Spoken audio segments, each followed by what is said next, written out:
নতুন বছরের প্রথম দিন কুয়াশা ঢাকা সকালে খালি হাতে বিদ্যালয়ে কচিকাঁচার দল। তারপর নতুন বই হাতে নিয়ে নিচ্ছে ঘ্রাণ। বইয়ের ঘ্রাণে মাতোয়ারা হচ্ছে তারা। আনন্দে নেচে উঠে তাদের মন। নতুন বই বুকে নিয়ে নতুন করে পথ চলা শুরু করবে দেশের ভবিষ্যৎ কাণ্ডারীরা। নিজস্ব প্রতিনিধি আজাদ হোসেন আওলাদ মিয়ার প্রতিবেদনে বিস্তারিত। রঙিন হবে তাদের বুকের ভেতরে লালিত স্বপ্ন।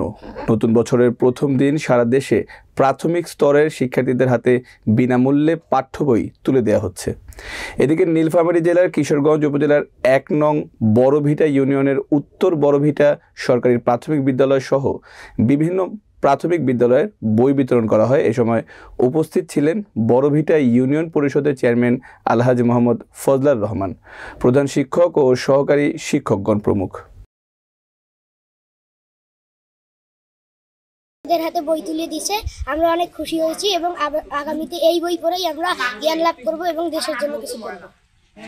স্যার আমাদের বই হাতে তুলে দিয়েছে, আমরা খুব খুশি। সরকারি প্রাথমিক বিদ্যালয়ে বছরের প্রথম দিনে আমরা প্রথম থেকে তৃতীয় শ্রেণীর বই প্রদান করেছি। আশা করা যায় আমরা আগামীকাল থেকে ক্লাস শুরু করতে পারবো।